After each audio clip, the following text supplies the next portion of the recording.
The First Bulgarian Empire Old Bulgarian, Krstvo Blarskoy ts. Rstvobl. Garskoy was a medieval Bulgarian state that existed in southeastern Europe between the 7th and 11th centuries AD. It was founded in 681 when Bulgar tribes led by Aspera moved to the northeastern Balkans. There they secured Byzantine recognition of their right to settle south of the Danube by defeating, possibly with the help of local South Slavic tribes, the Byzantine army led by Constantine IV. At the height of its power, Bulgaria spread from the Danube bend to the Black Sea and from the Dnieper River to the Adriatic Sea. As the state solidified its position in the Balkans, it entered into a centuries-long interaction, sometimes friendly and sometimes hostile, with the Byzantine Empire. Bulgaria emerged as Byzantium's chief antagonist to its north, resulting in several wars. The two powers also enjoyed periods of peace and alliance, most notably during the Second Arab Siege of Constantinople, where the Bulgarian army broke the siege and destroyed the Arab army, thus preventing an Arab invasion of southeastern Europe. Byzantium had a strong cultural influence on Bulgaria, which also led to the eventual adoption of Christianity in 864. After the disintegration of the Avar Khaganate, the country expanded its territory northwest to the Pannonian Plain. Later the Bulgarians confronted the advance of the Pechenegs and Cumans, and achieved a decisive victory over the Magyars, forcing them to establish themselves permanently in Pannonia. During the late 9th and early 10th centuries, Simeon I achieved a string of victories over the Byzantines. Thereafter, he was recognized with the title of emperor, and proceeded to expand the state to its greatest extent. After the annihilation of the Byzantine army in the Battle of Anchialus in 917, the Bulgarians laid siege to Constantinople in 923 and 924. The Byzantines, however, eventually recovered, and in 1014, under Basil II, inflicted a crushing defeat on the Bulgarians at the Battle of Kleidion. By 1018, the last Bulgarian strongholds had surrendered to the Byzantine Empire, and the First Bulgarian Empire had ceased to exist. It was succeeded by the Second Bulgarian Empire in 1185. After the adoption of Christianity, Bulgaria became the cultural center of Slavic Europe. Its leading cultural position was further consolidated with the invention of the Glagolitic and early Cyrillic alphabets shortly after in the capital Preslav, and literature produced in Old Bulgarian soon began spreading north. Old Bulgarian became the lingua franca of much of Eastern Europe, and it came to be known as Old Church Slavonic. In 927, the fully independent Bulgarian Patriarchate was officially recognized. The Bulgars and other non-Slavic tribes in the empire gradually adopted an essentially foreign Slavic language. Since the late 9th century, the names Bulgarians and Bulgarian gained prevalence and became permanent designations for the local population, both in literature and in common parlance. The development of Old Church Slavonic literacy had the effect of preventing the assimilation of the South Slavs into neighboring cultures, while stimulating the formation of a distinct Bulgarian identity. Nomenclature.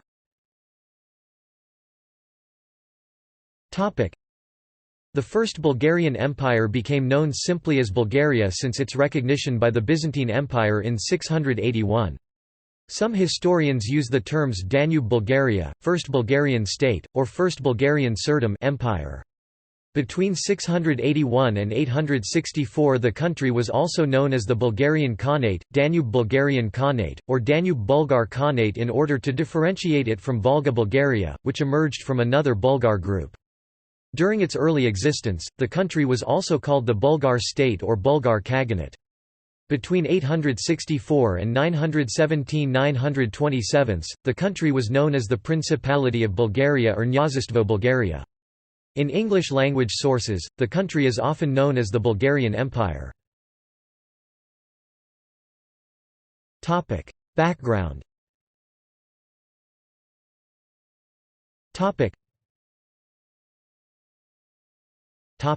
The Balkans during the early migration period.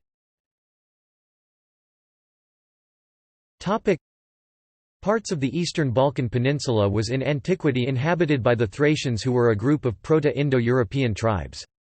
The whole region as far north as the Danube River was gradually incorporated into the Roman Empire by the 1st century AD. The decline of the Roman Empire after the 3rd century AD and the continuous invasions of Goths and Huns left much of the region devastated, depopulated and in economic decline by the 5th century. The surviving eastern half of the Roman Empire, called by later historians the Byzantine Empire, could not exercise effective control in these territories other than in the coastal areas and certain cities in the interior. Nonetheless, it never relinquished the claim to the whole region up to the Danube.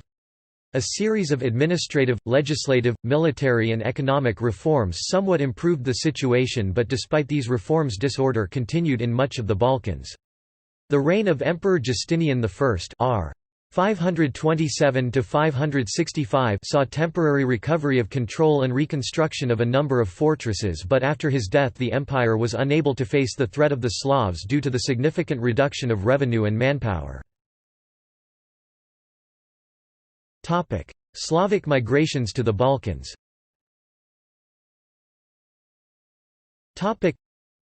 The Slavs, of Indo-European origin, were first mentioned in written sources to inhabit the territories to the north of the Danube in the 5th century AD, but most historians agree that they had arrived earlier. The group of Slavs that came to be known as the South Slavs was divided into Antes and Sklavini who spoke the same language. The Slavic incursions in the Balkans increased during the second half of Justinian I's reign, and while these were initially pillaging raids, large-scale settlement began in the 570s and 580s. This migration is associated with the arrival of the Avars who settled in the plains of Pannonia between the rivers Danube and Tisa in the 560s, subjugating various Bulgar and Slavic tribes in the process. Consumed in bitter wars with the Persian Sasanian Empire in the east, the Byzantines had little resources to confront the Slavs. The Slavs came in large numbers and the lack of political organization made it very difficult to stop them because there was no political leader to defeat in battle and thereby force their retreat.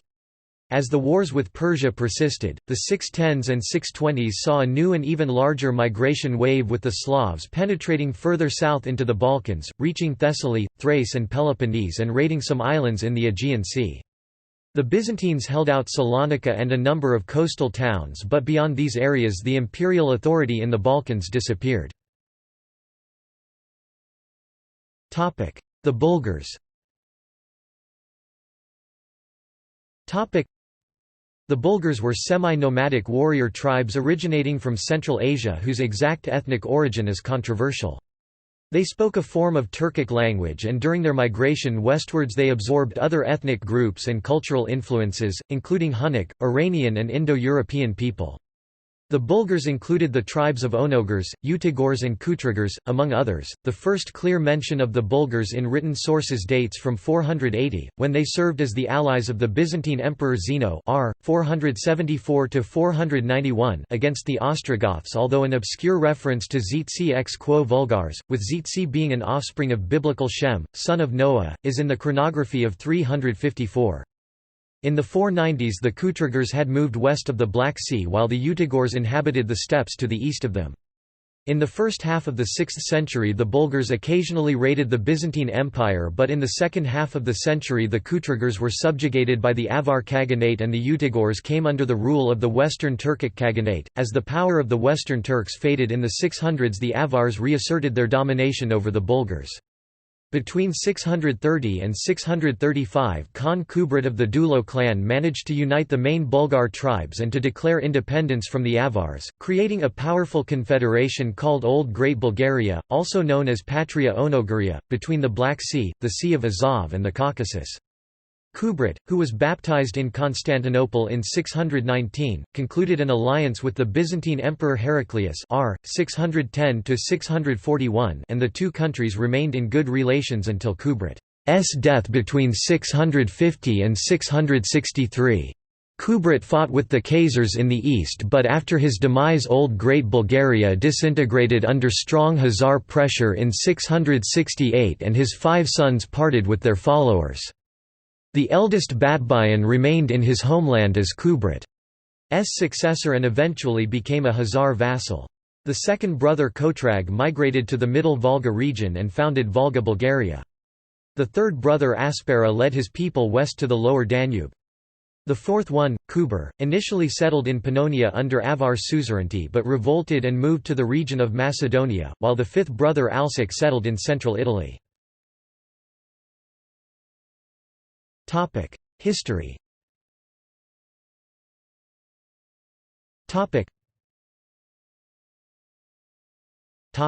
Establishment and consolidation.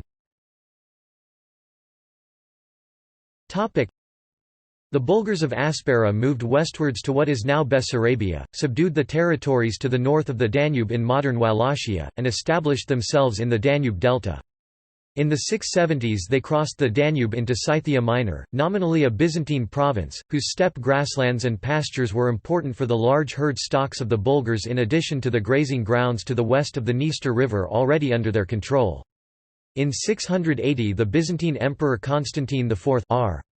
668–685, having recently defeated the Arabs, led an expedition at the head of a huge army and fleet to drive off the Bulgars but suffered a disastrous defeat at the hands of Aspera at Onglos, a swampy region in or around the Danube delta where the Bulgars had set a fortified camp. The Bulgars advanced south, crossed the Balkan Mountains and invaded Thrace. In 681, the Byzantines were compelled to sign a humiliating peace treaty, forcing them to acknowledge Bulgaria as an independent state, to cede the territories to the north of the Balkan Mountains and to pay an annual tribute. In his Universal Chronicle the Western European author Siegbert of Gembloux remarked that the Bulgarian state was established in 680. This was the first state that the empire recognized in the Balkans and the first time it legally surrendered claims to part of its Balkan dominions. The Byzantine chronicler Theophanes the Confessor wrote of the treaty, "The emperor Constantine IV signed peace with them the Bulgars, and agreed to pay them tribute for shame of the Romans and for our many sins. For it was wondrous for far away and close peoples to hear that he, who made everyone pay him tribute, to the east and to the west, to the north and to the south, had been defeated by this unclean and newly emerged people." The relations between the Bulgars and the local Slavs is a matter of debate depending on the interpretation of the Byzantine sources. Vasil Zlatarsky asserts that they concluded a treaty, but most historians agree that they were subjugated. The Bulgars were superior organizationally and militarily and came to dominate politically the new state, but there was cooperation between them and the Slavs for the protection of the country. The Slavs were allowed to retain their chiefs, to abide to their customs, and in return they were to pay tribute in kind and to provide foot soldiers for the army. The 7 Slavic tribes were relocated to the west to protect the frontier with the Avar Khaganate, while the Severi were resettled in the eastern Balkan Mountains to guard the mountain passes to the Byzantine Empire. The number of Aspera's Bulgars is difficult to estimate. Vasil Zlatarsky and John van Antwerp Fine Jr. suggest that they were not particularly numerous, numbering some 10,000, while Stephen Runciman considers that the tribe must have been of considerable dimensions. The Bulgars settled mainly in the northeast, establishing the capital at Pliska, which was initially a colossal encampment of 23 square kilometers protected with earthen ramparts. To the northeast, the war with the Khazars persisted, and in 700 Khan Aspera perished in battle with them. Despite this setback, the consolidation of the country continued under Aspera's successor, Khan Tervel r. 700–721. In 705 he assisted the deposed Byzantine Emperor Justinian II to regain his throne in return of the area Zagor in northern Thrace, which was the first expansion of Bulgaria to the south of the Balkan Mountains. In addition, Tervel obtained the almost imperial title Caesar, and sitting enthroned besides the emperor received the obeisance of the citizenry of Constantinople and numerous gifts. However, 3 years later Justinian tried to regain the ceded territory by force, but his army was defeated at Anchialus. Skirmishes continued until 716 when Khan Tervel signed an important agreement with Byzantium that defined the borders and the Byzantine tribute, regulated trade relations and provided for prisoners and fugitives exchange. When the Arabs laid siege to Constantinople in 717–718 Tervel dispatched his army to help the besieged city. In the decisive battle before the walls of Constantinople, the Bulgarians slaughtered between 22,000 and 30,000 Arabs, forcing them to abandon the undertaking. Most historians agree that Byzantine-Bulgarian victory was the most important one for stopping the Arab offences against Europe. Internal instability and struggle for survival.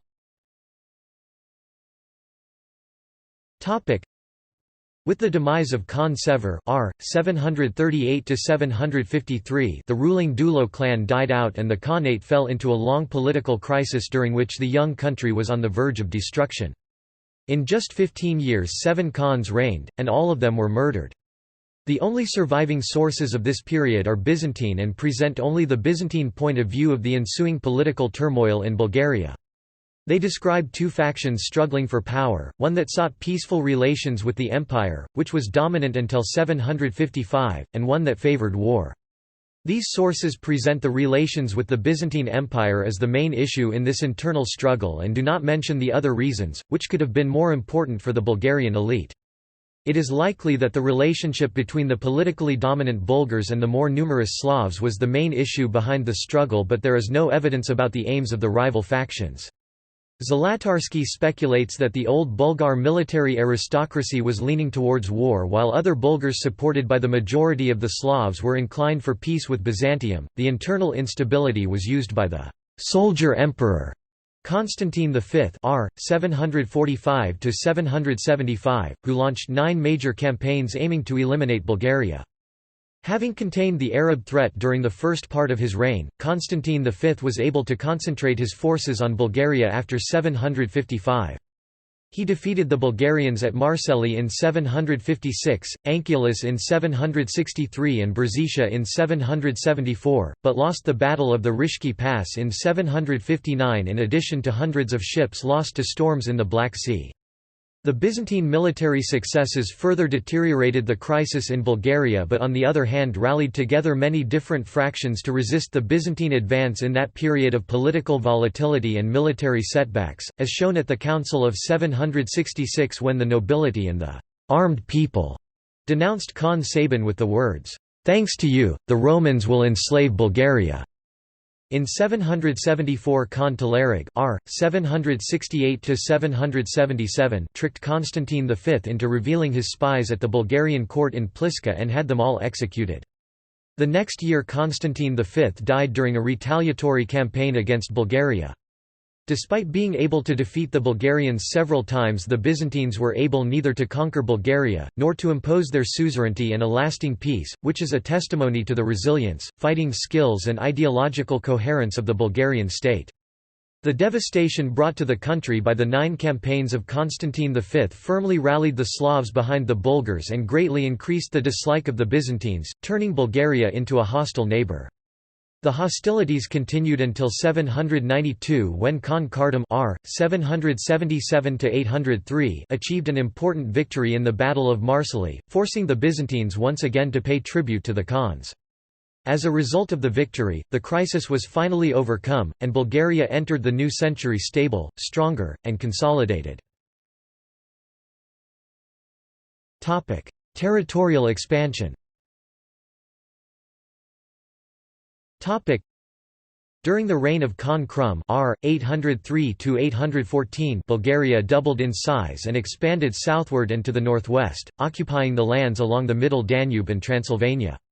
Between 804 and 806 the Bulgarian armies thoroughly eliminated the Avar Khaganate, which had suffered a crippling blow by the Franks in 796, and a border with the Frankish Empire was established along the Middle Danube or Tisa.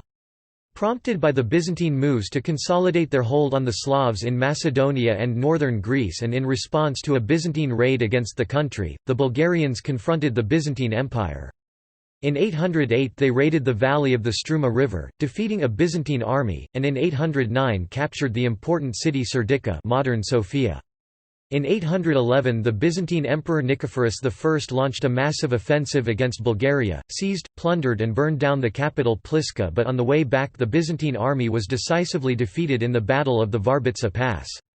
Nicephorus I himself was slain along with most of his troops, and his skull was lined with silver and used as a drinking cup. Krum took the initiative and in 812 moved the war towards Thrace, capturing the key Black Sea port of Mesembria and defeating the Byzantines once more at Versinikia in 813 before proposing a generous peace settlement. However, during the negotiations the Byzantines attempted to assassinate Krum. In response, the Bulgarians pillaged eastern Thrace and seized the important city of Adrianople, resettling its 10,000 inhabitants in Bulgaria across the Danube. Krum made enhanced preparation to capture Constantinople. 5,000 iron-plated wagons were built to carry the siege equipment. The Byzantines even pleaded for help from the Frankish Emperor Louis the Pious. Due to the sudden death of Krum on 14 April 814, however, the campaign was never launched. Khan Krum implemented legal reform and issued the first known written law code of Bulgaria that established equal rules for all peoples living within the country's boundaries, intending to reduce poverty and to strengthen the social ties in his vastly enlarged state. Krum's successor Khan Omurtag r. 814–831 concluded a 30-year peace treaty with the Byzantines, thus allowing both countries to restore their economies and finance after the bloody conflicts in the first decade of the century, establishing the border along the Irkizha Trench between Debeltos on the Black Sea and the valley of the Maritsa River at Kalugarovo. To the west the Bulgarians were in control of Belgrade, whose modern name was first known as Alba Bulgarica, by the 820s, and the northwestern boundaries with the Frankish Empire were firmly settled along the Middle Danube by 827. To the northeast Omurtag fought the Khazars along the Dnieper River, which was the easternmost limit of Bulgaria. Extensive building was undertaken in the capital Pliska, including the construction of a magnificent palace, pagan temples, ruler's residence, fortress, citadel, water main, and bath, mainly from stone and brick. Omurtag started in 814 persecution of Christians, in particular against the Byzantine prisoners of war settled north of the Danube. Monologion of Basil II, glorifies Emperor Basil II as a warrior defending Orthodox Christendom against the attacks of the pagan Bulgars. The expansion to the south and southwest continued under Omurtag's successors under the guidance of the capable Kavhan First Minister Isbal.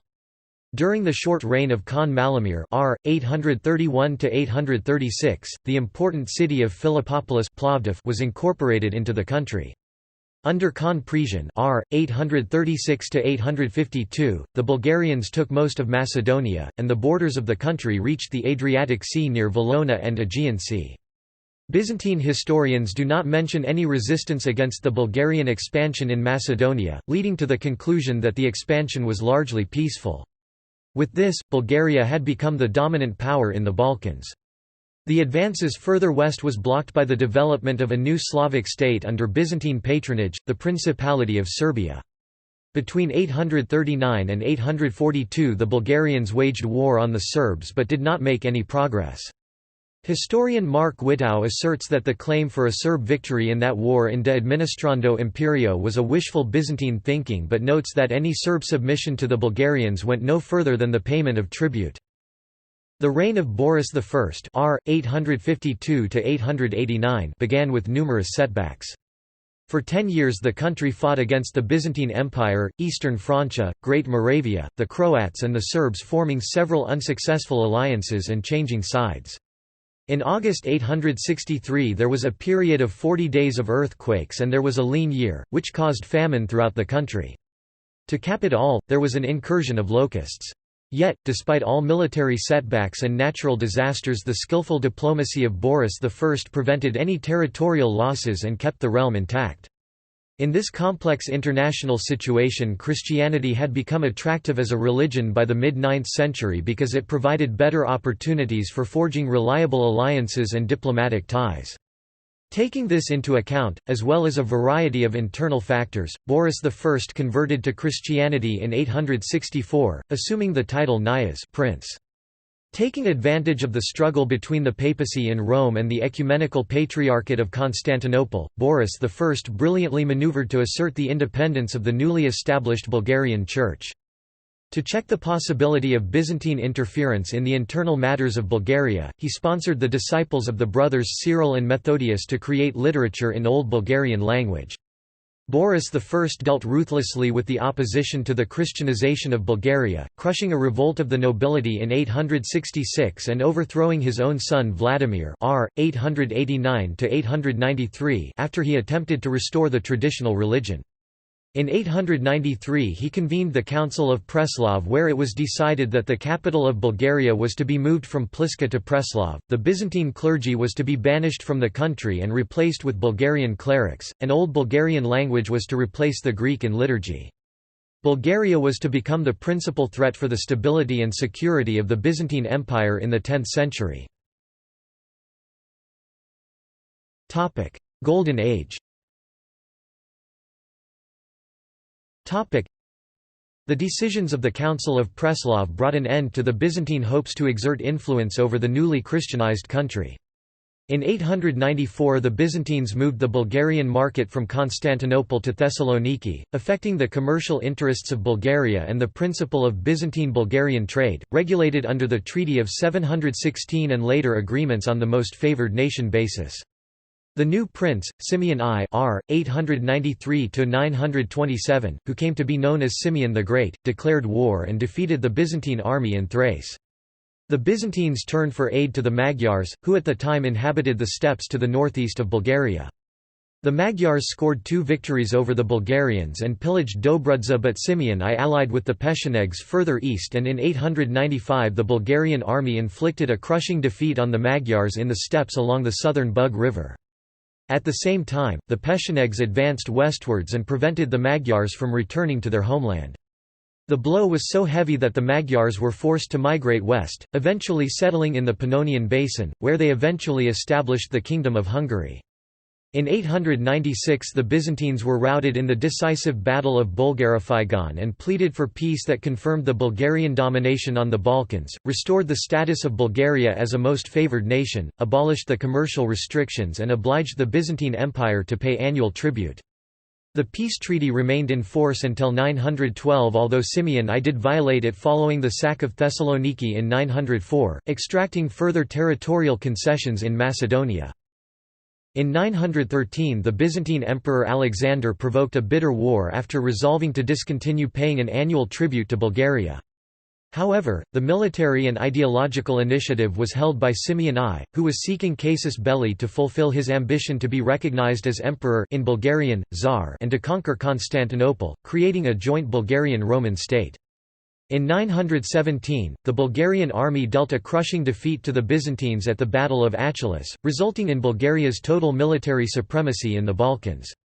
In the words of Theophanes Continuatus, "A bloodshed occurred, that had not happened in centuries." And Leo the Deacon witnessed piles of bones of perished soldiers on the battlefield 50 years later. The Bulgarians built on their success with further victories at Katažirtai in 917, Pagai in 921 and Constantinople in 922. The Bulgarians also captured the important city of Adrianople in Thrace and seized the capital of the Theme of Hellas, Thebes, deep in southern Greece. Following the disaster at Achelous, the Byzantine diplomacy incited the Principality of Serbia to attack Bulgaria from the west, but this assault was easily contained. In 924, the Serbs ambushed and defeated a small Bulgarian army, provoking a major retaliatory campaign that ended with Bulgaria's annexation of Serbia at the end of that year. Further expansion in the Western Balkans was checked by King Tomislav of Croatia, who was a Byzantine ally and defeated a Bulgarian invasion in 926. Simeon I was aware that he needed naval support to conquer Constantinople and in 922 sent envoys to the Fatimid Caliph Ubayd Allah al-Mahdi Billah in Mahdia to negotiate the assistance of the powerful Arab navy.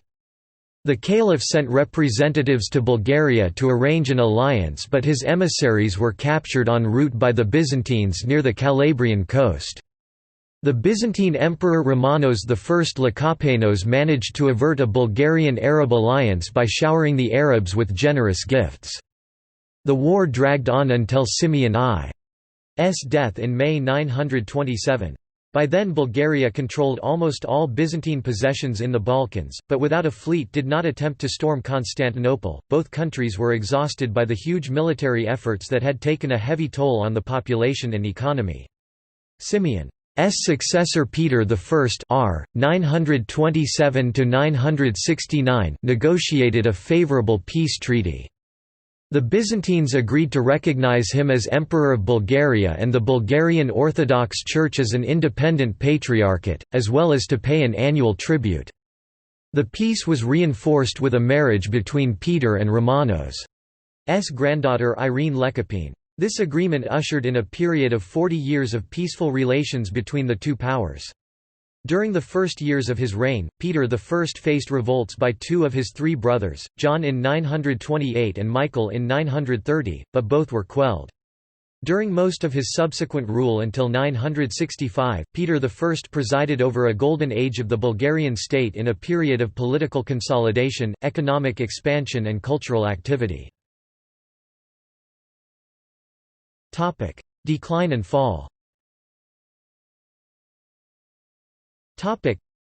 Despite the treaty and the largely peaceful era that followed, the strategic position of the Bulgarian Empire remained difficult. The country was surrounded by aggressive neighbours, the Magyars to the northwest, the Pechenegs and the growing power of Kievan Rus to the northeast, and the Byzantine Empire to the south, which proved to be an unreliable neighbour. Bulgaria suffered several devastating Magyar raids between 934 and 965. The growing insecurity, as well as expanding influence of the landed nobility and the higher clergy at the expense of the personal privileges of the peasantry, led to the emergence of Bogomilism, a dualistic heretic sect that in the subsequent decades and centuries spread to the Byzantine Empire, northern Italy and southern France cf. Cathars. To the south, the Byzantine Empire reversed the course of the Byzantine Arab Wars against the declining Abbasid Caliphate and in 965 discontinued the payment of the tribute, leading to sharp deterioration of the bilateral relations. In 968 the Byzantines incited Kievan Rus to invade Bulgaria. In 2 years the Kievan prince Svyatoslav I defeated the Bulgarian army, captured Preslav and established his capital at the important Bulgarian city of Preslavets, meaning, Little Preslav. In this desperate situation the aging Peter I abdicated, leaving the crown to his son Boris II r. 969–971, who had little choice but to cooperate with Svyatoslav. The unexpected success of the Rus' campaigns led to a confrontation with the Byzantine Empire. The Byzantine Emperor John I Tzimiskes eventually defeated Svyatoslav's forces and compelled him to leave the Balkans in 971. In the course of their campaign the Byzantines seized Preslav and detained Boris II. Initially John I Tzimiskes presented himself as a liberator, but Boris II was promptly forced to ritually abdicate in Constantinople. Although at the time the Byzantines controlled only the eastern regions of the country, Bulgaria was proclaimed a Byzantine province. The lands to the west of the Iskar River remained free and the Bulgarians were able to regroup headed by the four Kometopuli brothers. By 976, the youngest of them, Samuel, concentrated all power in his hands following the death of his eldest siblings. When in 976 the rightful heir to the throne, Boris II brother Roman r. 971–997, escaped from captivity in Constantinople, he was recognized as emperor by Samuel, who remained the chief commander of the Bulgarian army. Peace was impossible because as a result of the symbolic ending of the Bulgarian Empire following Boris II's abdication, Roman and later Samuel, were seen as rebels and the Byzantine emperor was bound to enforce the imperial sovereignty over them. This led to more than 40 years of increasingly bitter warfare. A capable general and good politician, at first Samuel managed to turn the fortunes to the Bulgarians. The new Byzantine Emperor Basil II was decisively defeated in the Battle of the Gates of Trajan in 986 and barely escaped with his life. The Byzantine poet John Geometres wrote of the defeat, "Even if the sun would have come down, I would have never thought that the Mosian Bulgarian arrows were stronger than the Ausonian Roman, Byzantine spears. And when you, Phathon sun, descend to the earth with your gold-shining chariot, tell the great soul of the Caesar, the Istros Bulgaria took the crown of Rome. Take up arms, the arrows of the Mosians broke the spears of the Ausonians." Immediately after the victory Samuel pushed east and recovered northeastern Bulgaria with the old capitals Pliska and Preslav. In the next 10 years the Bulgarian armies expanded the country south, annexing the whole of Thessaly and Epirus and plundering the Peloponnese Peninsula. With the major Bulgarian military successes and the defection of a number of Byzantine officials to the Bulgarians, the prospect of the Byzantines losing all their Balkan themes was quite real. Threatened by an alliance between the Byzantines and the Serbian state of Dukla, in 997 Samuel defeated and captured its prince Jovan Vladimir and took control of the Serb lands. In 997, following the death of Roman, the last heir of the Krum's dynasty, Samuel was proclaimed Emperor of Bulgaria. He established friendly relations with Stephen I of Hungary through a marriage between his son and heir Gavril Radomir and Stephen's daughter, but eventually Gavril Radomir expelled his wife, and in 1004 Hungary participated with the Byzantine forces against Bulgaria. After 1000 the tides of the war turned in favour of the Byzantines under the personal leadership of Basil II, who launched annual campaigns of methodical conquest of the Bulgarian cities and strongholds that were sometimes carried out in all 12 months of the year instead of the usual short campaigning of the epoch with the troops returning home to winter. In 1001 they seized Pliska and Preslav in the east. In 1003 a major offensive along the Danube resulted in the fall of Vidin after an 8-month siege, and in 1004 Basil II defeated Samuel in the Battle of Skopje and took possession of the city. The war attrition dragged on for a decade until 1014, when the Bulgarians were decisively defeated at Kleidion. Some 14,000 Bulgarians were captured. It is said that 99 out of every 100 men were blinded, with the remaining 100th man left with one eye so as to lead his compatriots home, earning Basil II the moniker, Bulgariktonos, the Bulgar killer. When they arrived in Samuel's residence in Prespa, the Bulgarian emperor suffered a heart attack at the grisly site and died 2 days later, on 6 October. Resistance continued for 4 more years under Gavril Radomir R. 1014–1015 and Ivan Vladislav R. 1015–1018, but after the demise of the latter during the siege of Dyrrhachium the nobility surrendered to Basil II and Bulgaria was annexed by the Byzantine Empire. The Bulgarian aristocracy kept its privileges, although many noblemen were transferred to Asia Minor, thus depriving the Bulgarians of their natural leaders. Although the Bulgarian Patriarchate was demoted to an archbishopric, it retained its sees and enjoyed a privileged autonomy. Despite several major attempts at restoring its independence, Bulgaria remained under Byzantine rule until the brothers Asen and Peter liberated the country in 1185, establishing the Second Bulgarian Empire. Government.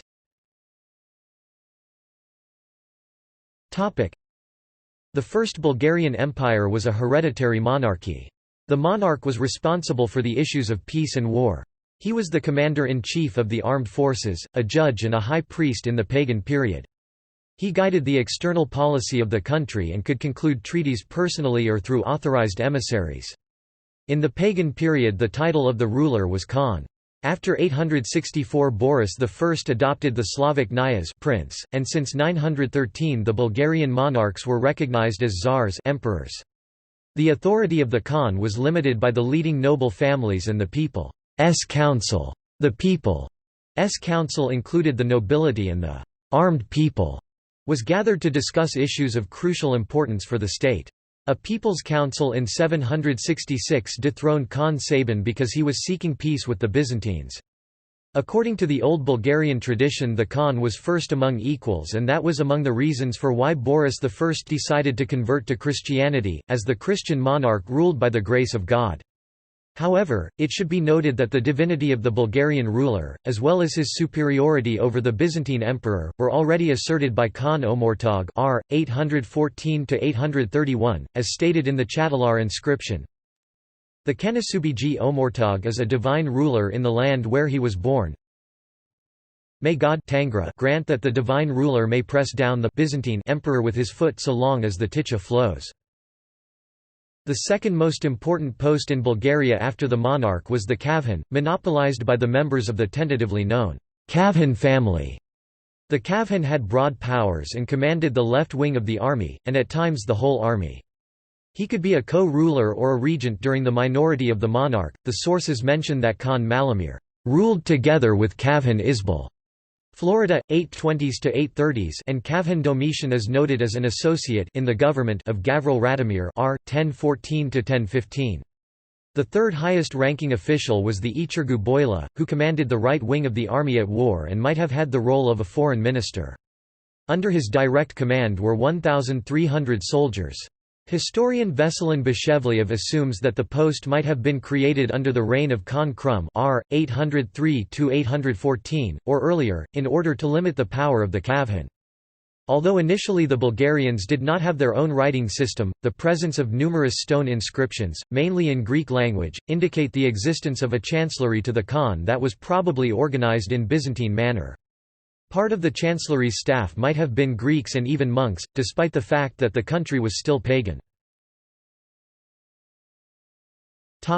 Social classes. According to an inscription dated from the reign of Khan Malamir r. 831–836, there were three classes in pagan Bulgaria: boilas, Baganes and Bulgarians, i.e. the common people. The nobility were initially known as the boila, but after the 10th century the word was transformed to boyar, which was eventually adopted in many countries in Eastern Europe. Each boila clan had its own totem and was believed to have been divinely established, hence their staunch opposition to Christianity, which was seen as a threat to their privileges. Many of the clans had ancient origin that could be traced back to the time when the Bulgars inhabited the steppes to the north and east of the Black Sea. The Nominalia of the Bulgarian Khans mentions monarchs of three clans that ruled Bulgaria until 766: Dulo, Vokal and Ugin. The power of the principal noble families was greatly crippled in the aftermath of the anti-Christian rebellion of 866, when Boris I executed 52 leading boilas along with their families. The boila were divided into inner and outer boilas, and it was among their ranks that the holders of the highest military and administrative posts were selected.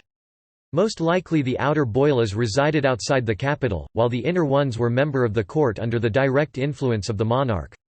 The Baganes were the second-ranking aristocratic class and were divided into numerous ranks. The presence of two separate nobility classes is further confirmed in the Responsa Nicolae ad Consulta Bulgarorum, responses of Pope Nicholas I to the questions of the Bulgarians, where Boris I wrote about primates and mediocres seu minors. Another privileged group were the Tarkhans, although from the surviving inscriptions it is impossible to determine whether they belonged to the boilas or to the Baganes, or were a separate class. The original Bulgar titles and many of the institutions from the pagan era were preserved after the Christianization of Bulgaria until the very fall of the First Empire.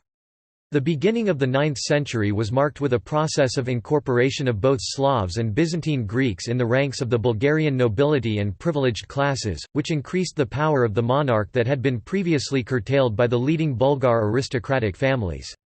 Since that time certain Slavic titles became more prominent, such as Zupan, and some of them mingled, forming titles like Zupan Tarkhan. The peasants lived in rural communities known as Zadruga and had collective responsibility. The majority of the peasantry were personally free under the direct rule of the central administration, and the legislation introduced following the adoption of Christianity regulated their relations. The number of personally dependent peasants bound to nobility or ecclesiastical estates increased since the 10th century. Administration. Due to the limited remaining sources, it is very difficult to reconstruct the administrative evolution and division of the country.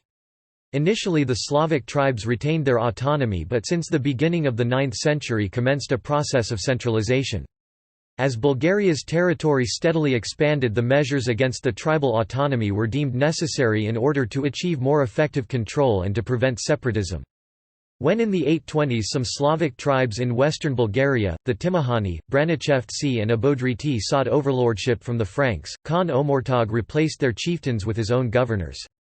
The country was divided into komitati, governed by a komitia, although this term was used by Western European chroniclers, who wrote in Latin. It is likely that the Bulgarians used the term zema, zemlya, meaning land, as mentioned in the court law for the people. Their number is unknown, but the Archbishop of Reims Hincmar mentioned that the 866 rebellion against Boris I was headed by the nobility of the 10 komitati. They were further divided into zupi, that in turn consisted of zadrugi. The komitia was appointed by the monarch, and was assisted by a tarkhan. The former had many civil and administrative functions, while the latter was responsible for the military affairs. One of the few komitati known by name was Kutmashevitsa in southwestern Bulgaria, corresponding to modern western Macedonia, southern Albania and northwestern Greece.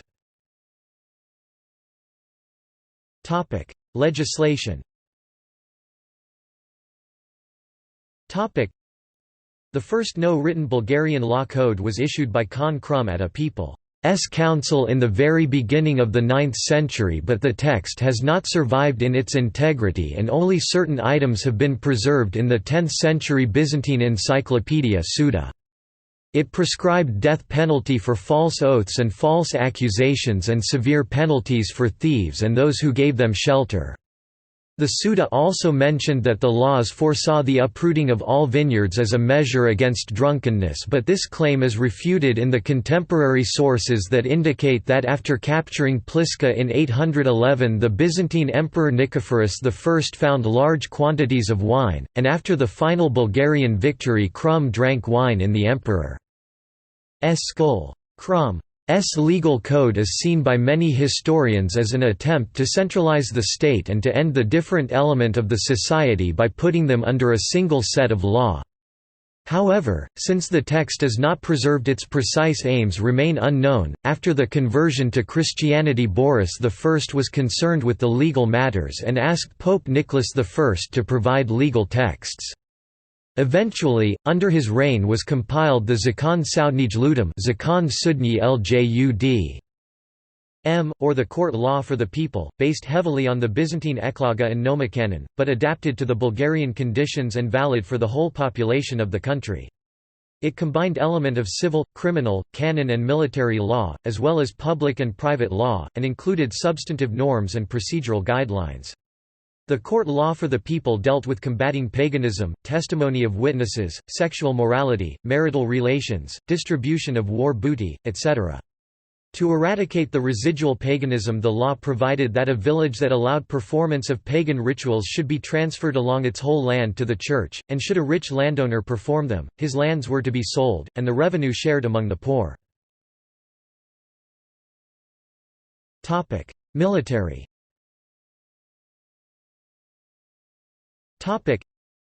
After the formation of the Bulgarian state, the ruling elite harbored deep distrust towards the Byzantines, against whose perfidy and sudden attacks they had to maintain constant vigilance. The Byzantine Empire never relinquished its claim over all lands to the south of the Danube and made several attempts to enforce that claim. Throughout the existence of the First Empire, Bulgaria could expect Byzantine onslaughts aimed at its destruction. The steppes to the northeast were home to numerous peoples whose unpredictable pillaging raids were also of concern. Therefore, military preparedness was a top priority. All borders of the country were under vigilance. Guards always stood on the alert, and if anyone was to flee during a watch, the responsible guards are killed without hesitation. Before battle, a most faithful and prudent man was sent to inspect all the arms, horses, and materiel, and being ill-prepared or readied in a useless fashion was punishable by death. Capital punishment was also prescribed for riding war horses in peacetime. The Bulgarian army was armed with various types of weapons, the most widely used being sabres, swords, battle axes, spears, pikes, daggers, archons, bows and arrows.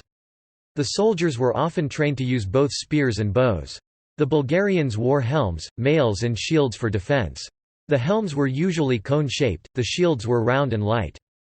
The mails were two types, wedge-riveted mails consisting of small metal rings linked together, and scale armor consisting of small armor plates attached to each other. Belts were very important for the early Bulgarians and were often decorated with golden, silver, bronze or copper buckles that manifested the illustrious origin of the holder. The most important part of the army was the heavy cavalry. In the early 9th century, the Bulgarian Khan could muster 30,000 riders, all covered in iron, who were armoured with iron helms and chain mails. The horses too were covered with armour. As the capital Pliska was situated in an open plain, the cavalry was essential for its protection. The fortification system of the inner regions of the country was reinforced with several fortified trenches covering huge spaces and supporting the maneuverability of the cavalry. The army was well versed in the use of stratagems. A strong cavalry unit was often held in reserve and would attack the enemy at an opportune moment. Free horses would be sometimes concentrated behind the battle formation to avoid surprise attacks from the rear. The Bulgarian army used ambushes and feigned retreats, during which the cavalrymen rode with their backs to the horse, firing clouds of arrows on the enemy. If the enemy pursued disorganized, they would turn back and fiercely attack them. The Bulgarians were able to fight at night. In 917 they defeated the Byzantine in the Battle of Kataizhirtai after a nocturnal combat. The army employed ruse de guerre. In 918 the Bulgarians took the capital of the Byzantine theme Hellas Thebes without bloodshed after sending into the city 5 men with axes who eliminated the guards, broke the hinges of the gates, and opened them to the main forces. The Bulgarian army was well equipped with siege engines. The Bulgarians employed the services of Byzantine and Arab captives and fugitives to produce siege equipment, such as the engineer Eumathius, who sought refuge to Khan Krum after the capture of Serdica in 809. The 9th-century anonymous Byzantine chronicler known as Scriptur Incertus lists the contemporary machinery produced and used by the Bulgarians. These included catapults, scorpions, multi-story siege towers with a battering ram on the bottom floor, testudos, battering rams with metal plating on the top, tribaloi iron tridents placed hidden amidst the battlefield to hinder the enemy cavalry, ladders, etc. Iron-plated wagons were used for transportation. It is known that Khan Krum prepared 5,000 such wagons for his intended siege of Constantinople in 814. Wooden pontoon bridges were also constructed for crossing rivers. Economy and urbanism.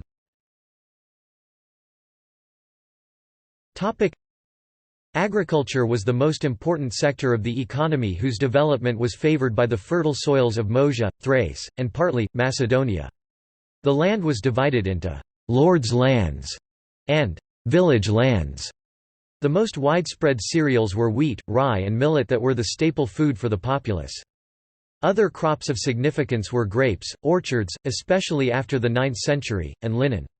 The latter was used for fabrics and cloths that were exported to the Byzantine Empire. Due to natural calamities, such as droughts or locusts, harvests were not secure and there were occasional hunger years. In response to this problem, the state maintained depositories of cereals as a reserve. Animal husbandry was well developed, the main stocks being cattle, oxen, buffaloes, sheep, pigs and horses. Animal stocks were vital for farming, transport, military, clothing and food. The importance of the meat for the Bulgarian table was demonstrated in the responses of Pope Nicholas I to the questions of the Bulgarians, where 7 out of 115 questions concerned meat consumption. Small-scale mining was developed in the Balkan Mountains, the Rhodope Mountains and some regions of Macedonia. A number of diverse handicrafts thrived in the urban centers and some villages. Preslav had workshops that processed metals, especially gold and silver, stone and wood, and produced ceramics, glass and jewelry. The Bulgarians produced tiles with higher qualities than the Byzantines and exported them to the Byzantine Empire and Kievan Rus. There was large-scale production of bricks in eastern Bulgaria, many of them marked with the symbol IYI, which is associated with the Bulgarian state, indicating possible state-organized production facilities. Since the destruction of the Avar Kaganet in the beginning of the 9th century, Bulgaria controlled the salt mines in Transylvania until they were overran by the Magyars a century earlier. The importance of the salt trade was illustrated during the negotiations for alliance between Bulgaria and East Francia in 892, when the Frankish king Arnulf demanded that Bulgaria discontinue the export of salt to Great Moravia. Trade had an important weight in the economy, as Bulgaria lay between the Byzantine Empire, Central Europe, the Rus, and the steppes. Trade relations with the Byzantine Empire was regulated on a most favored nation basis by treaties that included commercial clauses. The first such treaty was signed in 716 and determined that goods could only be imported or exported when provided with a state seal. Goods without documents were to be confiscated for the state treasury. The Bulgarian merchants had a colony in Constantinople and paid favorable taxes. The relevance of international trade for Bulgaria was evident, as the country was willing to go to war with the Byzantine Empire when in 894 the latter moved the market of the Bulgarian traders from Constantinople to Thessaloniki, where they had to pay larger taxes and did not have direct access to goods from the east. In 896 the war was won and the status of Bulgaria as a most favored nation restored and commercial restrictions, abolished. Some Bulgarian towns acquired great prosperity, such as Preslavitz on the Danube that was described in the 960s as being more prosperous than the capital of the Rus. Kiev. A contemporary chronicle lists the main trade partners and chief imports to Bulgaria. The country imported gold, silks, wine and fruits from the Byzantine Empire, silver and horses from Hungary and Bohemia, furs, honey, wax and slaves from the Rus. There were commercial ties with Italy and the Middle East as well. The First Bulgarian Empire did not mint coins and taxes were paid in kind. It is not known whether they were based on land or on person, or both. In addition to the taxes, the peasantry must have had other obligations, such as building and maintaining infrastructure and defences, as well as to provide food and inventory to the army.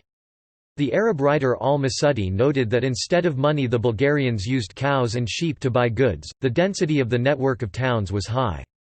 The economic historian Paul Barock estimated that in 800 Pliska had 30,000 inhabitants and around 950 Preslav had some 60,000, making it the largest city in non-Muslim Europe, save Constantinople. In comparison, the largest cities in contemporary France and Italy did not reach 30,000 and 50,000 respectively.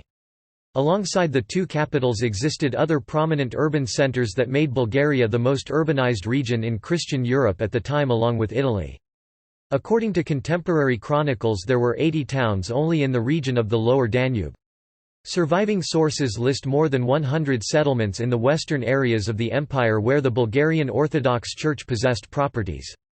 The larger urban centers consisted of an inner and an outer town.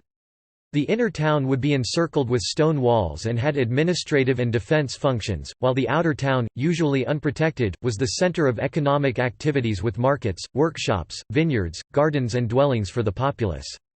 However, it should be noted that as elsewhere in the early Middle Ages, the country remained predominantly rural. Religion.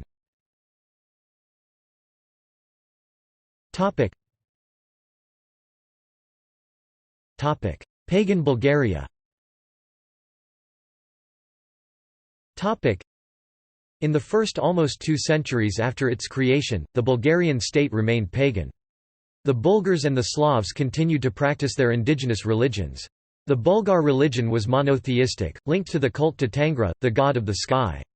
The worship of Tangra is proven by an inscription that reads, "Kanasubiji Omortog, a divine ruler, performed sacrifice to god Tangra."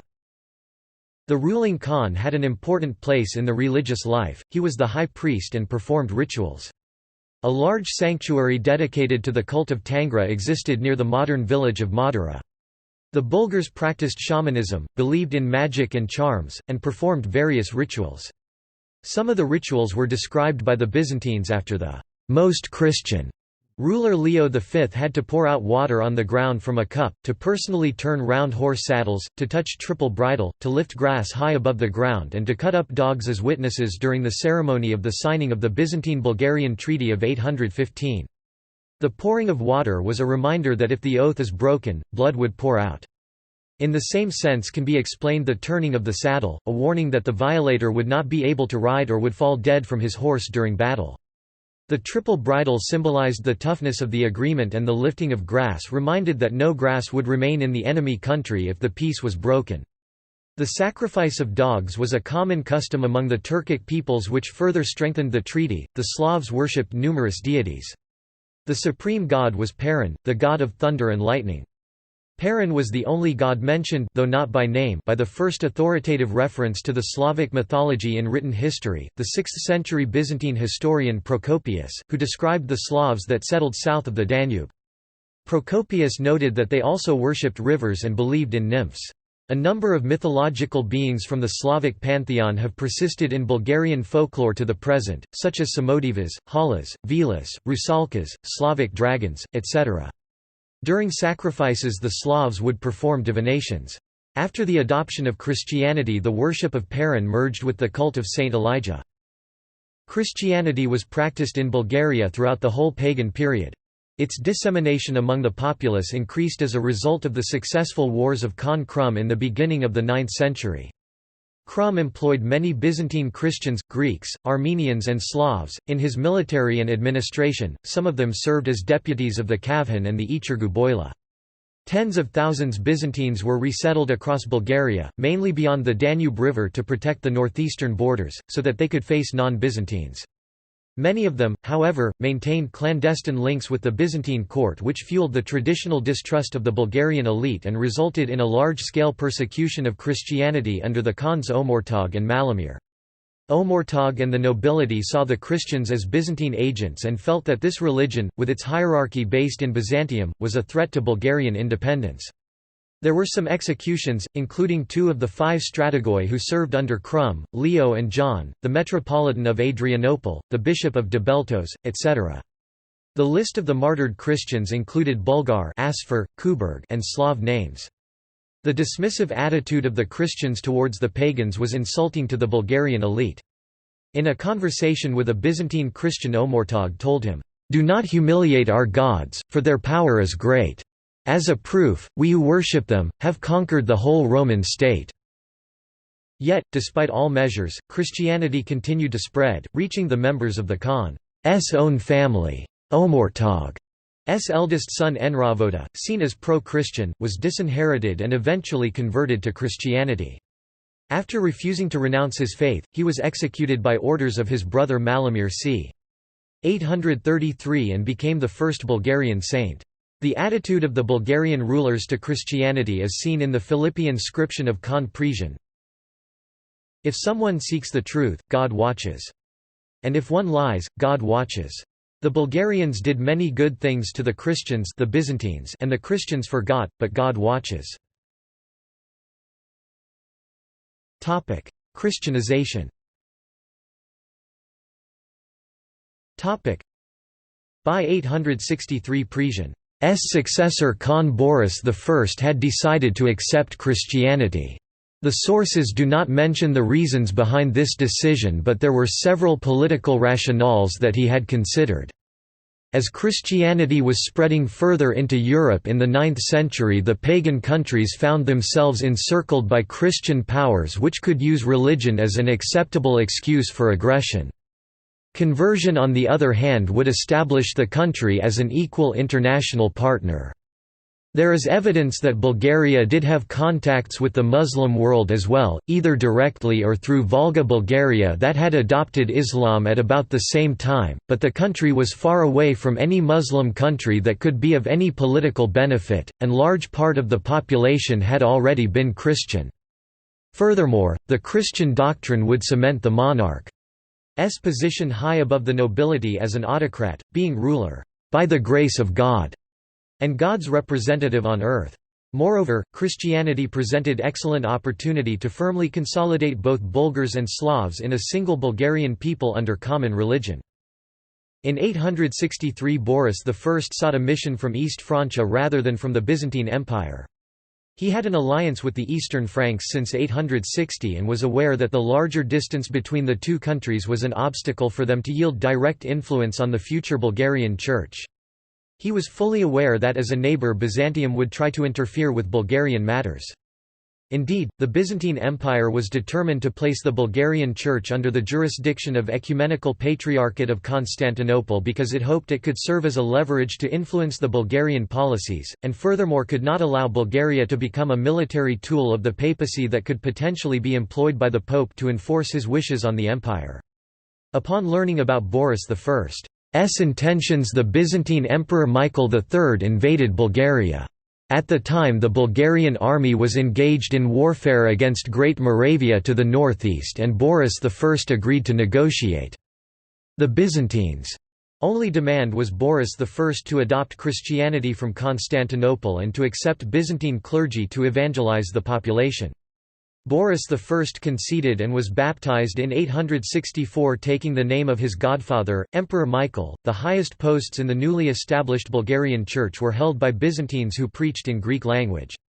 Aware of the dangers that the spiritual dependency on the Byzantine Empire could pose for Bulgaria's independence, Boris I was determined to ensure the autonomy of the Bulgarian Church under a patriarch. Since the Byzantines were reluctant to grant any concessions, Boris I took advantage on the ongoing rivalry between the Patriarchate of Constantinople and the papacy in Rome in order to prevent either of them from exerting influence in his lands through religion. In 866 he sent a delegation to Rome under the high-ranking official Peter declaring his desire to accept Christianity in accordance with the Western rites along with 115 questions to Pope Nicholas I. The Pope's detailed answers to Boris I's questions were delivered by two bishops heading a mission to facilitate the conversion of the Bulgarian people. However, neither Nicholas I nor his successor Adrian II agreed to recognize an autonomous Bulgarian church, which cooled the relations between the two sides. Bulgaria's shift towards Rome, on the other hand, made the Byzantines much more conciliatory. In 870, at the Fourth Council of Constantinople, the Bulgarian Church was recognized as an autocephalous Eastern Orthodox Church under the supreme direction of the Patriarch of Constantinople. The adoption of Christianity was met with opposition by large layers of the nobility. In 866, Boris I faced a major rebellion of the Boila from all parts of the country. The insurgency was crushed and 52 leading Boilas were executed along with their whole kin. After Boris I abdicated in 889, his successor and eldest son Vladimir r. 889–893 attempted to restore paganism, but his father took arms against him and had him deposed and blinded. Bulgarian Orthodox Church. Since 870 the Bulgarian Church was autonomous under an archbishop. The decree of autonomy under the nominal ecclesiastical jurisdiction of Constantinople was far greater than could possibly have been achieved under the papacy. Following the Fourth Council of Constantinople, the Byzantine clergy was once again admitted to Bulgaria and allowed to preach in Greek. However, as a result of the Council of Preslav in 893, Old Bulgarian was declared the official language of the state and the Church and the Greek-speaking Byzantine priests had to leave the country. Thus, the church was entirely staffed by Bulgarians. Boris I's successor Simeon I was not content to have the Bulgarian church with the rank of archbishopric and was determined to raise it to a patriarchate, in light of his own ambition to become an emperor. He was well acquainted with the Byzantine imperial tradition that the autocrat must have a patriarch and there could be no empire without a patriarchate. In the aftermath of his remarkable triumph over the Byzantines in the Battle of Achelous, in 918 he convened a council and elevated the Archbishop Leontius as a patriarch. The decisions of that council were not recognized by the Byzantines, but as a result of the Bulgarian victory in the war they eventually recognized Lentius's successor Demetrius as Patriarch of Bulgaria in 927. It was the first patriarchate officially accepted, apart from the ancient Pentarchy. It is likely that the seat of the Patriarchate was in the city of Drastar on the Danube River rather than in the capital Preslav. In the late 10th century the Bulgarian Patriarchate included the following dioceses: Ohrid, Kostar, Glavinica in modern southern Albania, Maglan, Pelagonia, Strumica, Morovizd in modern northern Greece, Velbazd, Serdica, Branicevo, Niš, Belgrade, Srem, Skopje, Prizren, Lipion, Servia, Drastar, Vodin, Ros, Chernik, Hamara, Drinopol, Butrint, Yanina, Petra and Stag. After the fall of the eastern parts of the empire under Byzantine occupation in 971, the seat of the Patriarchate was relocated to Ohrid in the west. With the final conquest of Bulgaria in 1018 the Patriarchate was demoted to an archbishopric but retained many privileges. It kept control of all existing episcopal sees, the seat remained in Ohrid and its titular, the Bulgarian John of Debar, kept his office. Furthermore, the Bulgarian archbishopric was given a special position, it was placed directly under the emperor rather than under the ecumenical patriarch of Constantinople. Monasticism grew steadily and the monasteries quickly became major landowners with large population of peasants living their estates. It developed further under the reign of Emperor Peter I, accompanied with augmentation of their properties. Many high-ranking nobles and members of the ruling family tonsured and died as monks, including Boris I, his brother Dux, Peter I, the Ichirgu Boila Mostic, etc. The growing opulence of monastic life led to an increase of asceticism among more pious monks. One of them, John of Rila, became a hermit in the Rila Mountains and his virtues soon attracted a number of followers, who founded the renowned Rila Monastery after his death. He preached about living in harmony and stressed the value of manual labor and the need the monks never to aspire to riches and power.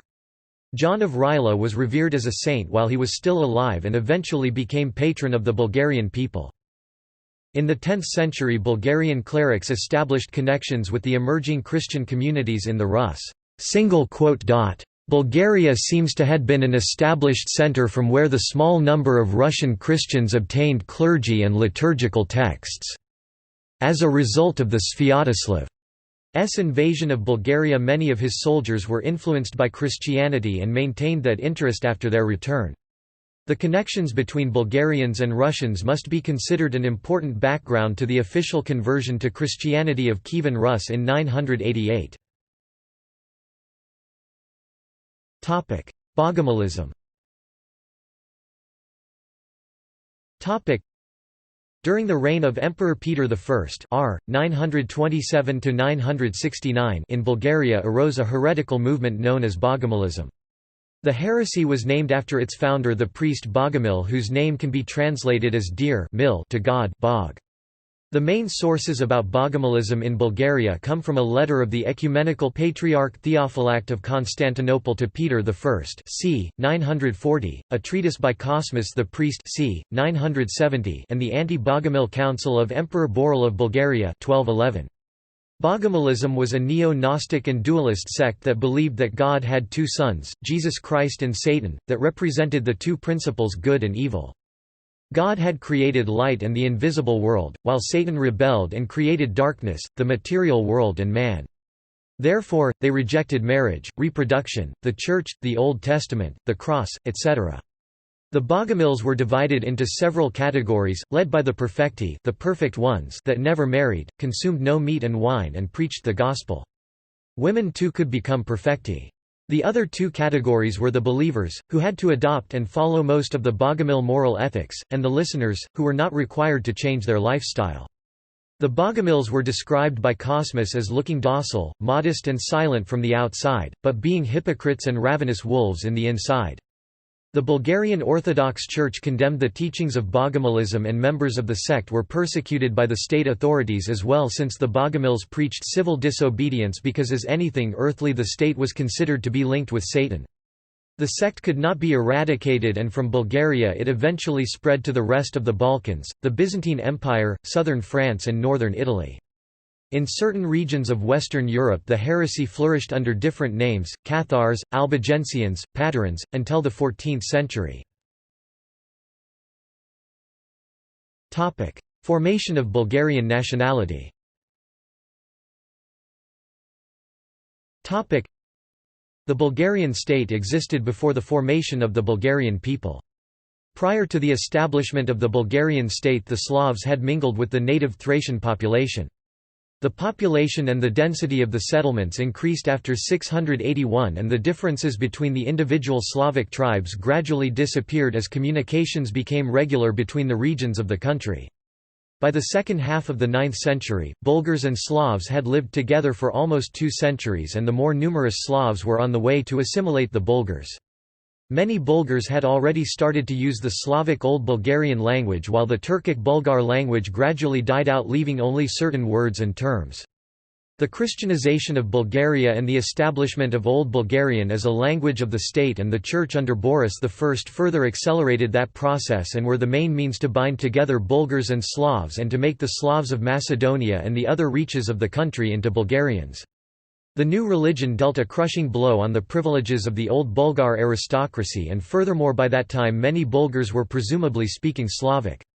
Boris I made it a national policy to use the doctrine of Christianity, that had neither Slavic or Bulgar origin, to bind them together in a single culture. As a result, by the end of the 9th century the Bulgarians had become a single Slavic nationality with ethnic awareness that was to survive in triumph and tragedy to present.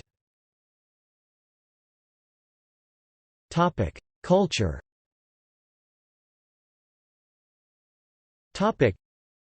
The cultural heritage of the First Bulgarian Empire is usually defined in Bulgarian historiography as the Pliska-Preslav culture, named after the first two capitals, Pliska and Preslav, where most of the surviving monuments are concentrated.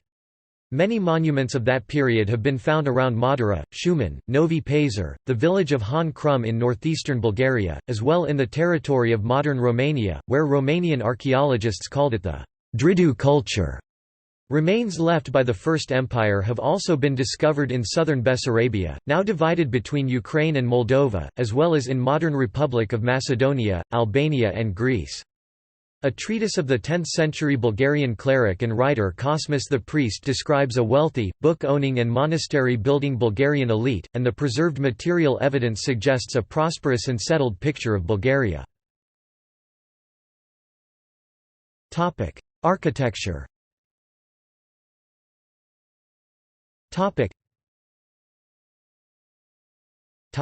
Civil architecture. The first capital Pliska initially resembled a huge encampment spanning an area of 23 square kilometers, with the eastern and western sides measuring some 7 kilometers in length, the northern 3.9 kilometers, and the southern 2.7 kilometers. The whole area was encircled by a trench 3.5 meters wide in the foundation and 12 meters wide in the upper part, and earthen escarpment with similar proportions 12 meters wide in the foundation and 3.5 meters in the upper past. The inner town measured 740 meters to the north and to the south, 788 meters to the west, and 612 meters to the east. It was protected by stone walls 10 meters high and 2.6 meters thick, constructed by large carved blocks. There were 4 gates, each protected by 2 pairs of quadrangular towers. The corners were protected by cylindrical towers, and there were pentagonal towers between each corner and gate tower. The inner town harbored the Khan's palace, temples, and nobility houses. The palace complex included baths, a pool and a heating system. There were several inns, as well as numerous shops and workshops. The Bulgarians also constructed forts with residences, called by the contemporary Byzantine authors auls, or fortified palaces. An example of this type of construction is the Owl of Omortag, mentioned in the Chatalar inscription, which bears many similarities with Pliska, such as the presence of baths and the usage of monumental construction techniques with large carved limestone blocks. The archaeologists have discovered a damaged lion statue that was originally 1 meter in height and matches the description in the inscription. In the field of Pliska staying he Omortag made a court, camp at the river Ticha, and skillfully erected a bridge at Ticha together with the camp. He put 4 columns, and above the columns he erected 2 lions. The same method of construction was employed in the fortress on the Danubian island of Pacuil lui Sor in modern Romania, where the gate is similar in plan with those at Pliska, Preslav and the Owl of Omortag. Further north on the southern slopes of the Carpathian Mountains was located the fortress Slon, which was an important juncture that connected the salt mines of Transylvania with the lands to the south of the Danube, and was constructed in the same manner. The second capital Preslav covered an area of 5 square kilometers in the shape of a regular pentagon, and like Pliska was divided into inner and outer town. The city experienced an extensive construction program under Simeon I, who intended it to rival Constantinople. The inner town contained 2 palaces, called by the archaeologists the Western Palace and the Throne Hall, that were linked. Very few elements of the decoration have survived, marble plates and 2 monolith columns of green marble that probably enclosed the arch above the throne. The whole complex was larger than the Pliska Palace and was walled with the bath adjoining the southern wall. A ceremonial road covered with stone plates linked the northern gate and the palace complex and formed a spacious plaza in front of it. The outer town housed estates, churches, monasteries, workshops and dwellings. Adjoined to the outer side of southern gates of the inner town there was a large trading edifice with 18 rooms for commerce on the first floor and accommodation rooms on the second. The most common plan of the commercial, artisan and residential monastic edifices was rectangular, with the first floor being used for production, and the second one, for living. Some of the buildings had marble or ceramic tile floors, and others had verandas on the second floor. There were 2 types of plumbing, made of masonry or of clay pipes that brought water from the mountains to the city. Sacral architecture. After the adoption of Christianity in 864, intensive construction of churches and monasteries began throughout the empire. Many of them were erected over the old pagan temples. The new sacral architecture altered the appearance of the cities and fortresses. This construction was sponsored by the state but also by donations by rich people, known as cadateurs. Among the first places of worship to be constructed after 864 was the Great Basilica of Pliska. It was one of the biggest structures of the time, as well as contemporary Europe's longest church, with rectangular shape reaching 99 metres in length. The basilica was divided into two almost equal parts, a spacious atrium and the main building. During the reign of Simeon I, the domed cruciform type of church building was introduced and same to dominate the country's sacral architecture. Preslav was adorned with tens of churches and at least 8 monasteries. The churches were decorated with ceramics, plastic elements and a variety of decorative forms. The leading example of the city's ecclesiastic architecture is the splendid round church. It was a domed rotunda with a 2-tiered colonnade in the interior and a walled atrium with niches and columns. The style of the church had been influenced by Armenian, Byzantine and Carolingian architecture. There were also a number of cave monasteries, such as the Murfatlar Cave Complex, where excavations have revealed stone relief murals and inscriptions in 3 alphabets, Glagolitic, Cyrillic and Greek, as well as Bulgar runes. In the region of Kutmashevitsa to the southwest, Clement of Ohrid oversaw the construction of the monastery of St. Panteleimon and 2 churches with round and spherical form in the late 9th century. In 900 the monastery of St. Naum was established at the expense of the pious Bulgarian Tsar Michael Boris and his son Tsar Simeon, on the shores of Lake Ohrid at some 30 kilometers to the south of the town as a major literary center. Other important buildings were the Church of St. Sophia in Ohrid, the Basilica of St. Achilles on an island in Lake Prespa with dimensions of 30–50 meters, both modeled after the Great Basilica of Pliska. These churches had 3 naves and 3 apses.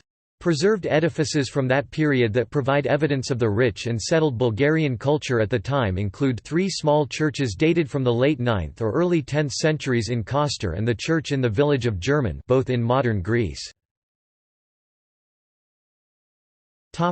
Art.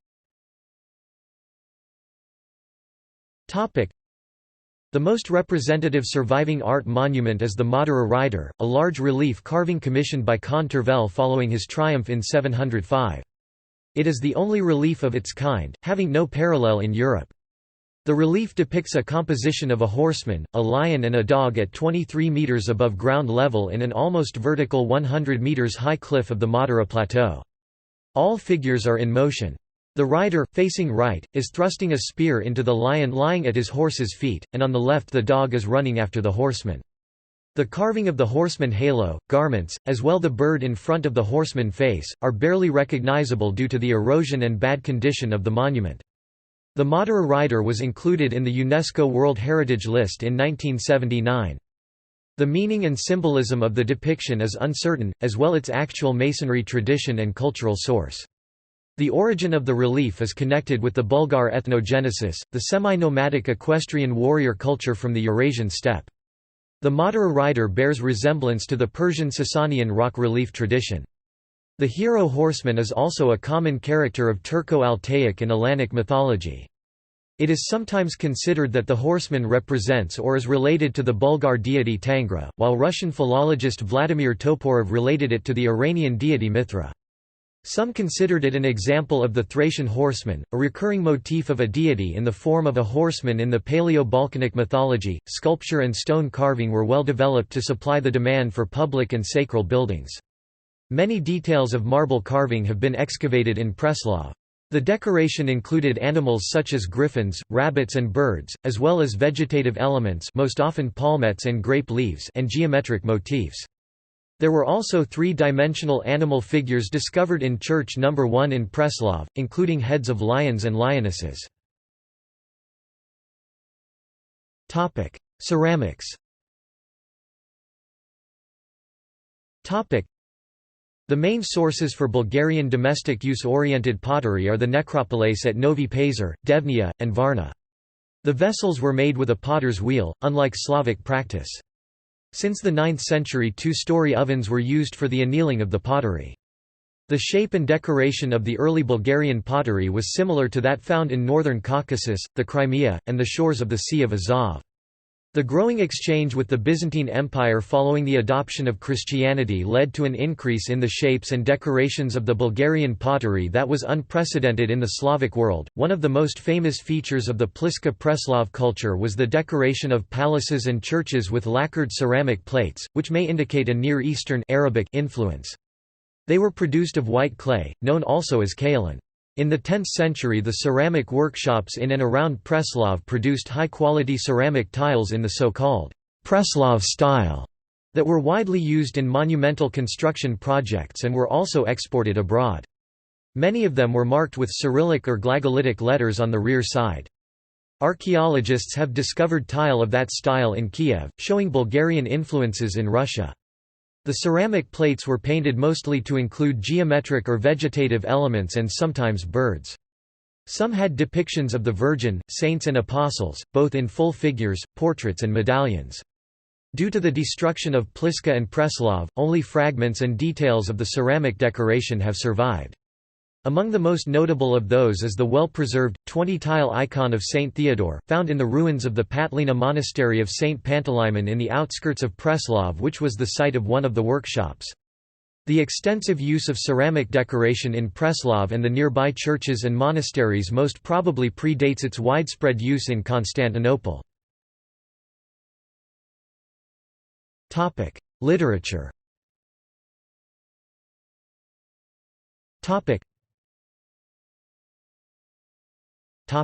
Creation of the Slavic writing system.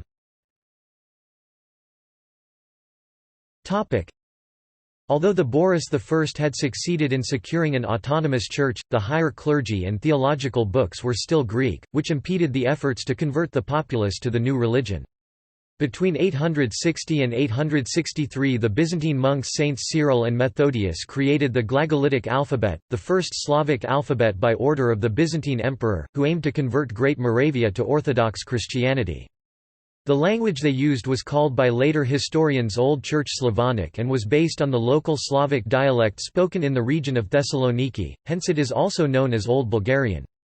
Ultimately, the brothers' mission to establish Slavic liturgy in Great Moravia failed. In 886 their disciples Clement, Naum and Angelarius, who had been banished from Great Moravia, reached Bulgaria and received a warm welcome by Boris I. They began to preach in Bulgaria and thus the work of the Slavic mission of Cyril and Methodius was saved. The Bulgarian monarch commissioned the creation of 2 theological academies to be headed by the disciples where the future Bulgarian clergy was to be instructed in Bulgarian vernacular. Clement was sent to the southwestern province Kutmichevitsa in Macedonia, where he founded the Ohrid Literary School. There, he educated 3,500 pupils between 886 and 907. Naum established the literary school in the capital Pliska, which moved later to the new capital Preslav.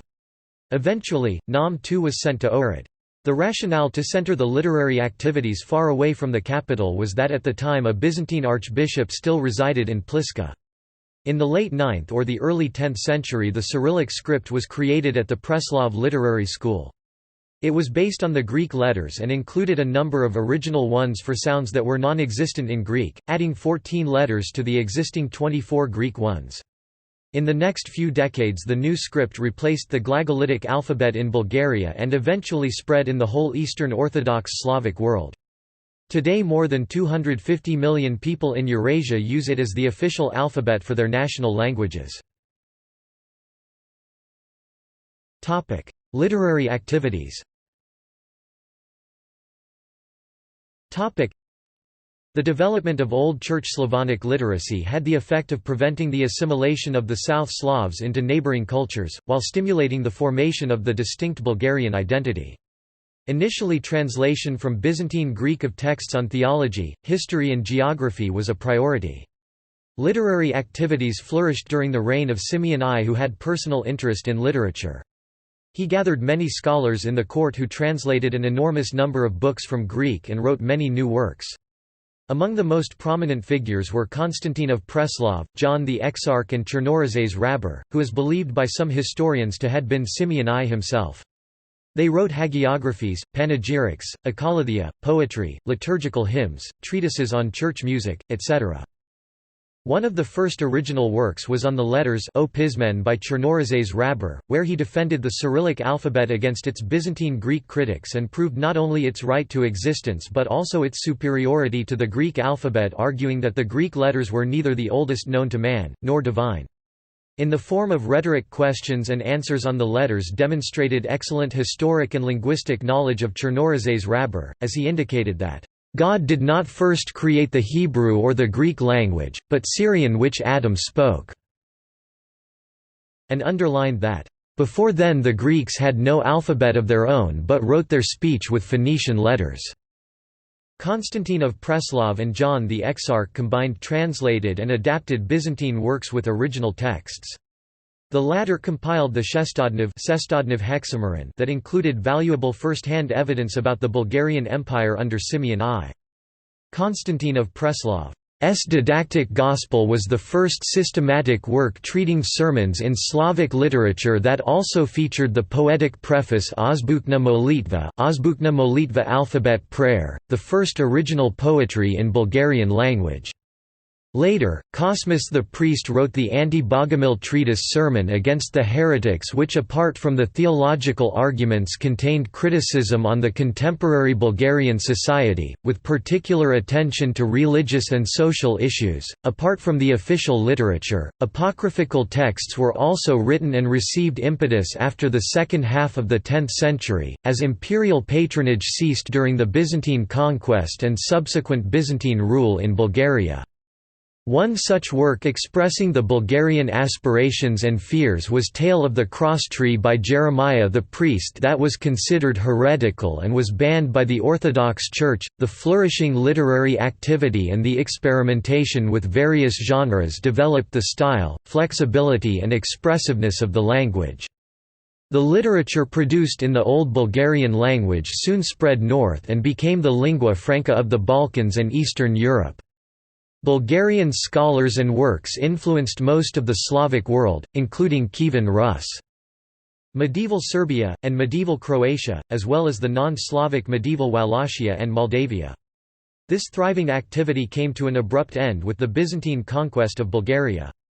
In the following 150 years the Byzantines systematically destroyed all texts in Old Bulgarian language. None of the works of the First Empire have survived in original within its territory, and those that have survived are later copies reproduced abroad, mainly in Russia. See also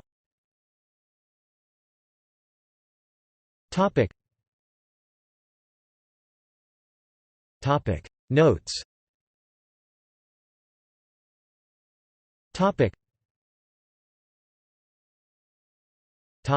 Citations.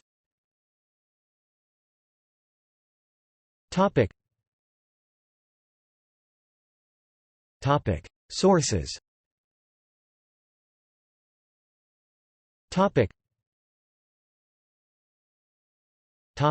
Primary. Collective 1960. Griski Izvori za Bulgarska Istoria Gibi Tom 3 Greek Sources About Bulgarian History Gibi, Volume 3 in Bulgarian and Greek. Sofia, Izdatelstvo na Ban Bulgarian Academy of Sciences Press. Retrieved 17 February 2017. Collective 1961.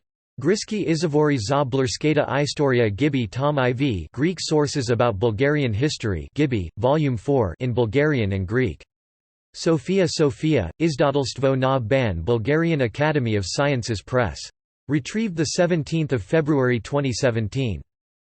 Collective 1964. Griski Izvori za Bulgarska Istoria Gibi Tom V Greek Sources About Bulgarian History Gibi, Volume 5 in Bulgarian and Greek. Sofia, Izdatelstvo na Ban Bulgarian Academy of Sciences Press. Retrieved 17 February 2017.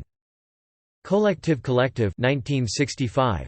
Griski Izvori za Bulgarska Istoria Gibi Tom V Greek Sources About Bulgarian History Gibi, Volume 6 in Bulgarian and Greek.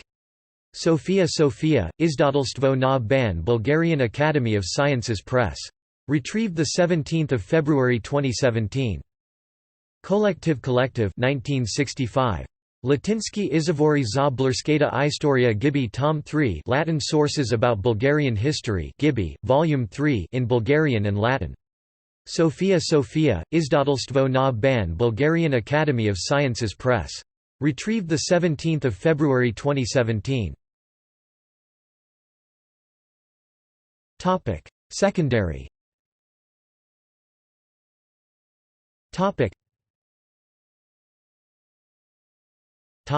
External links.